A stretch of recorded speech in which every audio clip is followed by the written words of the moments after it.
Everyone. आज का जो हमारा टॉपिक है वो है determination of charge to mass ratio E/m of electrons. हमने लास्ट टाइम डिस्कस किया था, डिस्कवरी ऑफ इलेक्ट्रॉन पढ़ी थी। इलेक्ट्रॉन हमारे पास क्या था, एक नेगेटिव चार्ज पार्टिकल था। एक साइंटिस्ट था जिसका नाम था जे थॉमसन। उसने ये बोला था कि जब हम क्या करते हैं, हमारे पास कुछ रेस, लाइट रेस जो होती है वो कैथोड से ओरिजिनेट होती है, जिनको हम कैथोड रेस बोलते हैं, और वो एनोड की तरफ जाती हैं, पॉजिटिव पार्ट की तरफ जाती हैं। और इन कैथोड रेस में पार्टिकल्स होते हैं जो नेगेटिव चार्ज पार्टिकल्स होते हैं, क्योंकि कैथोड पार्ट होता है नेगेटिव, तो ये नेगेटिव पार्ट से ओरिजिनेट हो रहे हैं, तो मतलब इनके चार्ज भी क्या होगा, नेगेटिव होगा। उस नेगेटिव चार्ज पार्टिकल को हमने क्या बोला था, इलेक्ट्रॉन बोला था। ये थी इलेक्ट्रॉन की डिस्कवरी। लेकिन अब हमने इसके ऊपर ये बोल दिया कि इसके ऊपर चार्ज होता है नेगेटिव, लेकिन कितना नेगेटिव चार्ज होता है वो हमें अभी तक पता नहीं था। उसके बाद ये साइंटिस्ट था जे थॉमसन, इसने 1897 में क्या डिटरमाइन करने की कोशिश करी, charge to mass ratio determine करने की कोशिश करी। उसने ट्राई करा कि वो चार्ज टू मास रेशियो कैसे एक इलेक्ट्रॉन का डिटरमाइन कर सकता है। उसने एक पर्टिकुलर जो है वो इलेक्ट्रॉन के ऊपर चार्ज, इंडिविजुअली चार्ज कितना होता है वो कैलकुलेट नहीं किया, और कितना मास होता है वो कैलकुलेट नहीं किया। अगर वो हमारे पास एक इलेक्ट्रॉन जो है पार्टिकल है तो उसका मास भी होगा, तो उसने इंडिविजुअली ना तो मास कैलकुलेट किया, ना तो चार्ज जो है वो कैलकुलेट कर पाया। उसने रेशियो कैलकुलेट किया, किसका, चार्ज टू मास रेशियो जो है वो कैलकुलेट किया। वो इंडिविजुअली इलेक्ट्रॉन का चार्ज नहीं बता पाया और मास नहीं बता पाया, लेकिन उसने इन दोनों का क्या किया, चार्ज वो कैलकुलेट किया। अब उसने जो कैलकुलेट, ये चार्ज जो है, ये रेशियो है electron charge to mass ratio, ये उसने कैसे कैलकुलेट किया। उसने क्या किया, एक सेटअप बनाया, एक एक्सपेरिमेंट करा जिसमें उसने इलेक्ट्रिक और मैग्नेटिक फील्ड अप्लाई किया। इलेक्ट्रिक फील्ड और मैग्नेटिक फील्ड अप्लाई करो, ये दोनों उसने परपेंडिकुलर अप्लाई किए, एक दूसरे के परपेंडिकुलर थे। जब ये अप्लाई करा उन्होंने, तो उन्होंने देखा कि हमारे पास जो लाइट रेस होती हैं, जो इलेक्ट्रॉन्स होते हैं, ये डिफ्लेक्शन शो करते हैं, ये अपने पाथ से भटक जाते हैं, अपने पाथ ये चेंज कर देते हैं, डिफ्लेक्शन शो करते हैं जब हम इलेक्ट्रिक फील्ड और मैग्नेटिक फील्ड अप्लाई करते हैं। इसी डिफ्लेक्शन की मेजरमेंट को लेकर उसने क्या किया था, इलेक्ट्रॉन का चार्ज टू मास रेशियो जो था वो कैलकुलेट किया था। जो एपरेटस है जिससे उसने चार्ज टू मास रेशियो जो ये कैलकुलेट किया था, जो एक्सपेरिमेंटल सेटअप है वो ये है। इसमें उसने सेटअप जो है वो सेम रखा, एक कैथोड वाला पार्ट लिया, एक एनोड वाला पार्ट लिया, एक को कनेक्ट किया negative terminal of the battery से जो हमारे पास कैथोड वाला पार्ट था, और एक को कनेक्ट किया positive terminal of the battery से जो एनोड वाला पार्ट था। उसके बाद उसने क्या किया, अब यहाँ पे उसने मैग्नेटिक फील्ड और इलेक्ट्रिक फील्ड भी अप्लाई किया। ये हमारे पास मैग्नेट, नॉर्थ पोल और साउथ पोल, ये मैग्नेटिक फील्ड, और ये हमारे पास इलेक्ट्रिक फील्ड। ये उसने मेटेलिक प्लेट्स ले ली, एक तरफ पॉजिटिव पार्ट, एक तरफ नेगेटिव पार्ट। ये है इलेक्ट्रिक फील्ड और ये है मैग्नेटिक फील्ड। और उसने क्या किया, एक यहाँ पे उसने एक सर्कुलर डिस्क लगा दी, जिसको हम फ्लोरेसेंट स्क्रीन बोल रहे हैं, जिसको हम जिंक सल्फाइड की स्क्रीन भी बोलते हैं। जो क्या होती है, जब ये लाइट रेस इनके ऊपर पड़ेंगी तो ये पूरी लाइट को रिफ्लेक्ट कर देंगे और क्या करेंगे, खुद ग्लो करना स्टार्ट कर देगी। ये स्क्रीन हमने यहाँ पे रखी। तो अब हमें पता है कि यहाँ से क्या होगा, जब हमारे पास इलेक्ट्रिक फील्ड और मैग्नेटिक फील्ड नहीं होगा, तो यहाँ से जो लाइट रेस निकलेंगी कैथोड से वो क्या करेंगी, एनोड की तरफ जाएंगी, और ये सीधा जाके स्ट्राइक करेंगी जब फ्लोरेसेंट स्क्रीन को, तो ये स्ट्रेट लाइन में मूव करके यहाँ पे हमें दिखाई देगा कि सेंटर में यहाँ पे जो है हमें जिंक सल्फाइड की यहाँ पे क्या करेगा, एक स्पॉट नजर आएगा, ग्लो करना स्टार्ट कर देगी। ये हमें पता है। लेकिन जब हम इलेक्ट्रिक फील्ड और मैग्नेटिक फील्ड अप्लाई करेंगे, तो ये जो हमारे पास इलेक्ट्रॉन जो पहले कैथोड से रिलीज हो रहे थे, वो अपना पाथ जो है वो डेविएट करेंगे। पहले स्ट्रेट लाइन में चल रहे थे, सेंटर में जा रहे थे, अब वो डेविएट करेंगे, अपना पाथ जो है वो चेंज कर देंगे, अपने पाथ से, अपने रास्ते से भटक जाएंगे। पहले वो स्ट्रेट लाइन में मूव करेंगे, अब वो स्ट्रेट लाइन में मूव नहीं करेंगे। तो ये हमारे पास in the presence of electric field and magnetic field हमारे पास क्या होती है, इलेक्ट्रॉन जो है वो क्या करता है, डिफ्लेक्शन शो करता है, अपने पाथ से डेविएट कर देता है, पाथ से क्या कर देता है, डेविएट कर देता है, चेंज कर देता है पाथ को। ये जो हमारे पास डिफ्लेक्शन है, ये जो हमारे पास डेविएशन है, जो हमारे पास किसकी वजह से आती है, जब हम इलेक्ट्रिक फील्ड और मैग्नेटिक फील्ड अप्लाई करते हैं, वो हमारे पास 3 फैक्टर्स के ऊपर डिपेंड करती है कि कितनी डेविएशन होगी।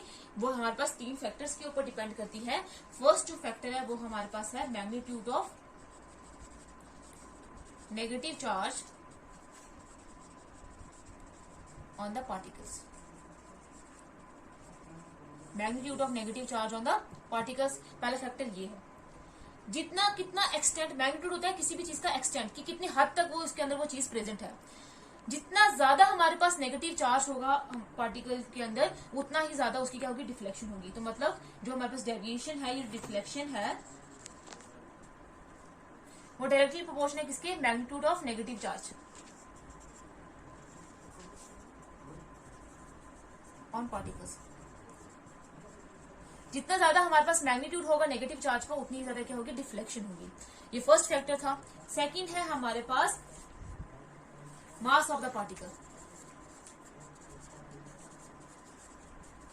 मास ऑफ द पार्टिकल में ये है, जितना लेसर पार्टिकल का मास होगा, जितना कम पार्टिकल का मास होगा, जितना ज्यादा वो छोटा होगा, उतनी ज्यादा उसकी क्या होगी, डिफ्लेक्शन ज्यादा होगी। डिफ्लेक्शन उतनी क्या होगी, उसकी ज्यादा होगी। ये क्यों? क्योंकि लेसर द पार्टिकल, जितना कम उसका साइज होगा, मास होगा पार्टिकल का, उतना ही ज्यादा वो क्या करेगा, इलेक्ट्रिक फील्ड और मैग्नेटिक फील्ड के कांटेक्ट में आएगा, और उतना ही ज्यादा उसका क्या होगा, फिर डिफ्लेक्शन ज्यादा होगी। थर्ड जो हमारे पास फैक्टर है वो है strength of electric field and magnetic field. जितनी ज्यादा स्ट्रेंथ होगी उतनी ज्यादा डिफ्लेक्शन होगी। Greater the strength greater is the deflection. कि कितनी ज्यादा हमारे पास जब स्ट्रेंथ मैग्नेटिक फील्ड और इलेक्ट्रिक फील्ड की ज्यादा होगी, तो हमारे पास उतने ही पार्टिकल्स इनके कांटेक्ट में आएंगे, और उतना ही वो क्या करेंगे, फिर अपने रास्ते से भटक जाएंगे, उतनी ही डेविएशन होगी, और उतनी ही क्या होगी, फिर डिफ्लेक्शन होगी। ये हमारे पास तीन फैक्टर है जिसके ऊपर डिफ्लेक्शन जो है वो डिपेंड करती है। अब हम इसका सेटअप देखते हैं कि इसने चार्ज अपॉन मास रेशियो जो है वो कैलकुलेट कैसे करा।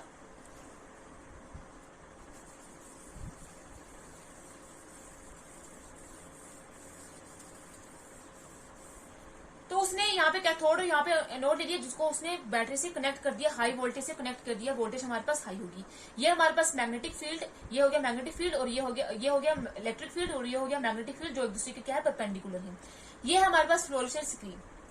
तो क्या होगा, जब हम क्या करेंगे, जब हमने इलेक्ट्रिक फील्ड अप्लाई नहीं करा होगा, ना ही मैग्नेटिक फील्ड अप्लाई करा होगा, जब हमारे पास इलेक्ट्रिक फील्ड और मैग्नेटिक फील्ड जीरो होंगे, जब हमने इनको अप्लाई नहीं किया होगा, तो हम देखेंगे कि जो हमारे पास जो कैथोड से जो पार्टिकल्स रिलीज होंगे, जो कैथोड रेज जाएंगे, जिनके अंदर पार्टिकल्स होंगे, वो सीधा इस फ्लोरोसेंट स्क्रीन के जाके सेंटर में जाके वहां पे क्या करेंगे, स्ट्राइक करेंगे, जिसकी वजह से वो ग्लो करना स्टार्ट कर देगी। लेकिन जब हम क्या करेंगे, अब जब हमने इलेक्ट्रिक फील्ड अप्लाई किया, जब हमने सिर्फ इलेक्ट्रिक फील्ड अप्लाई किया, मैग्नेटिक फील्ड को जीरो रखा, तब क्या होगा, हमारे पास जो पार्टिकल्स यहाँ से निकलेंगे, पहले वो स्ट्रेट लाइन में जा रहे थे, अब वो अपना रास्ता भटक जाएंगे, और जिंक सल्फाइड स्क्रीन पे, इस फ्लोरोसेंट स्क्रीन पे स्ट्राइक करेंगे एट पॉइंट बी। वो हमें उस पॉइंट ए पे दिखाई देंगे। नेक्स्ट है, अब जब मैग्नेटिक फील्ड की प्रेजेंस में, जब मैग्नेटिक फील्ड हम देंगे लेकिन इलेक्ट्रिक फील्ड को जीरो रखेंगे, सिर्फ मैग्नेटिक फील्ड की प्रेजेंस में जो ये पार्टिकल्स यहाँ से इलेक्ट्रॉन जो रिलीज हो रहे हैं, वो जाके हमें फ्लोरोसेंट स्क्रीन के ऊपर जो स्ट्राइक करेंगे, लेकिन फिर स्ट्राइक करेंगे पॉइंट सी पे। तभी भी अपना रास्ता भटक जाएंगे, वो अपना जो पाथ है वो डेविएट हो जाएंगे पाथ से, और डिफ्लेक्शन शो करेंगे, लेकिन किस पॉइंट पे, सी पॉइंट पे। अब देखो, इलेक्ट्रिक फील्ड की प्रेजेंस में भी उसने डेविएशन शो की, मैग्नेटिक फील्ड की प्रेजेंस में भी उसने डेविएशन शो की, अपने पाथ से वो डेविएट हो गए। लेकिन अब जो है एंड में उसने क्या किया, इलेक्ट्रिक फील्ड और मैग्नेटिक फील्ड को मेंटेन करा। अब उसने क्या किया, इलेक्ट्रिक फील्ड और मैग्नेटिक फील्ड दोनों को ऐसे मेंटेन करा कि ताकि जो पार्टिकल, जो इलेक्ट्रॉन यहाँ से रिलीज हो रहा है, वो अपने पाथ में दोबारा से वापस आ जाए, वो दोबारा से स्ट्रेट लाइन में हो जाए, और वापस से क्या करे, जो हमारे पास पॉइंट बी है, सेंटर वाला पॉइंट, इस पे जाके स्ट्राइक करे। कि अब हमने क्या करना है, इलेक्ट्रिक और मैग्नेटिक फील्ड स्ट्रेंथ दोनों की ऐसे मेंटेन करनी है। अब दोनों हमने ऐसे लगाने हैं, दोनों की ऐसे मेंटेन करनी है, ताकि हमारे पास क्या हो, हम इलेक्ट्रॉन को वापस से उस पाथ पे ले आए जो हमारे पास स्ट्रेट पाथ था, जिसपे पहले वो ट्रेवल कर रहा था। जो ये जब हमने इलेक्ट्रिक और मैग्नेटिक फील्ड दोनों दिए, तो उसने जिंक सल्फाइड स्क्रीन को पॉइंट बी पे क्या किया, स्ट्राइक किया। ये हो गया हमारे पास, ये इसने एक्सपेरिमेंटल सेटअप किया था। अब जो उसने ये जो डिफ्लेक्शन हुई है, इसकी जो मेजरमेंट्स है, जो इनका डिस्टेंस है, ये डिफ्लेक्शन की मेजरमेंट्स है, इसको यूज करके ये जो डिफ्लेक्शन आई है इलेक्ट्रिक फील्ड और मैग्नेटिक स्ट्रेंथ की वजह से, मैग्नेटिक फील्ड स्ट्रेंथ की वजह से, थॉमसन ने क्या किया, इनके मेजरमेंट को, इन डिफ्लेक्शन मेजरमेंट को यूज करके उसने क्या किया, चार्ज अपॉन मास रेशियो जो है वो कैलकुलेट किया।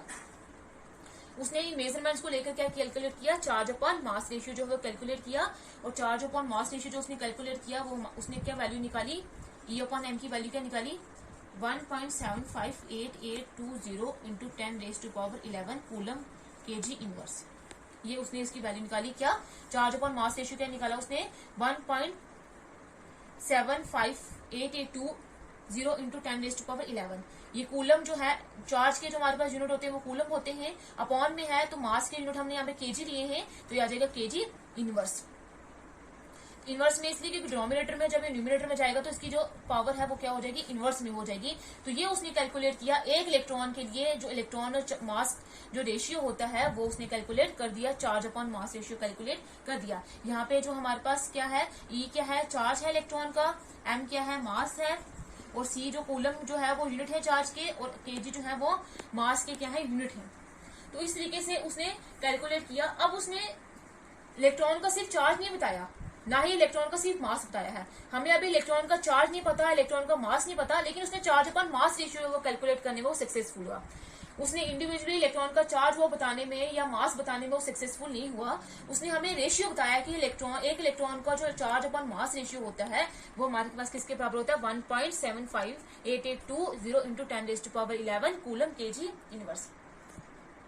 अब अगर हम इसको ग्राम्स में लेंगे तो इसकी वैल्यू हो जाएगी 1.75 या 6 ले देते हैं, 6 इंटू 10⁻11 है तो अब आ जाएगा 8, क्योंकि केजी को अगर ग्राम्स में चेंज करेंगे तो एक केजी में कितने ग्राम्स होते हैं, 1000, तो 1000 यहाँ पे 11 पावर का मतलब है 11 थे जीरोस। अब अगर डिवाइड कर देंगे तो हम, तो फिर उसके बाद क्या होगा, 11 में से 3 जीरो जो वो कट हो जाएंगे, क्योंकि 1000 से हमने मल्टीप्लाई कर दिया, तो आ जाएगा 10⁸ कूलम ग्राम इनवर्स। ये हमारे पास क्या निकला, चार्ज अपॉन मास रेशियो किसका, एक इलेक्ट्रॉन का। ये किसने कैलकुलेट किया था, थॉमसन ने। उसने एक एक्सपेरिमेंट सेटअप रखा था सेम वैसे, लेकिन उसने अब इलेक्ट्रिक फील्ड और मैग्नेटिक फील्ड भी अप्लाई करा था। उसने देखा जब हम इलेक्ट्रिक फील्ड और मैग्नेटिक फील्ड अप्लाई नहीं कर रहे तो सेंटर से जो है पार्टिकल्स पास होकर जिंक सल्फाइड स्क्रीन के सेंटर में जाकर स्ट्राइक कर रहे हैं, लेकिन जब हमने इलेक्ट्रिक फील्ड और मैग्नेटिक फील्ड अप्लाई करा तो उसमें क्या होगा, वो डेविएट करेंगे अपने पाथ से। जब इलेक्ट्रिक फील्ड अप्लाई किया था तो पॉइंट ए पे स्ट्राइक कर रहा था, जब मैग्नेटिक फील्ड अप्लाई करा था तब वो किस पे स्ट्राइक कर रहा था, पॉइंट सी पे स्ट्राइक कर रहा था।